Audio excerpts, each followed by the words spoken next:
Allez, on plonge dans une des questions les plus personnelles et fréquentes en islam. Beaucoup se posent cette question, souvent avec un sentiment de culpabilité. Et la réponse, elle n'est pas si simple. En fait, il n'y a pas une seule règle, mais plutôt 3 grands avis de savants sur le sujet. Pour bien comprendre, il faut connaître ces 3 termes.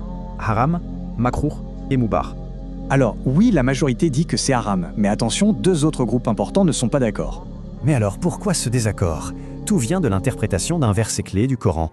Ce verset de la sourate Al-Mu'minun, c'est vraiment le texte central de tout le débat. Un premier groupe dit que ça interdit tout plaisir sexuel. L'autre dit que ça ne concerne que les rapports sexuels. Ensuite, on a une tradition prophétique, un hadith, qui ajoute une autre dimension. Ici, le prophète conseille le jeûne à ceux qui ne peuvent pas se marier, pour les aider à maîtriser leurs désirs. Certains disent « voilà la preuve, c'est haram », mais d'autres répondent que cette logique ne tient pas.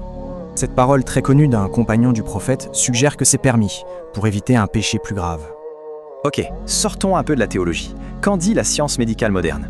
Les recherches sont claires, environ 95% des hommes l'ont déjà fait à un moment donné. Et pour les femmes, on est autour de 80%. C'est dire à quel point la pratique est courante. Médicalement, beaucoup de vieux mythes ont été complètement balayés. Le seul vrai souci, c'est l'excès. Alors, en se basant sur tout ça, le docteur Zakir Naik classe l'acte comme makrouh. C'est donc déconseillé pour ces raisons, mais attention, ce n'est pas considéré comme un péché en soi. Cette vision des choses est vitale pour ceux qui luttent, coincés entre leur foi et leurs désirs. Alors concrètement, voici un guide en 4 points pour y voir plus clair.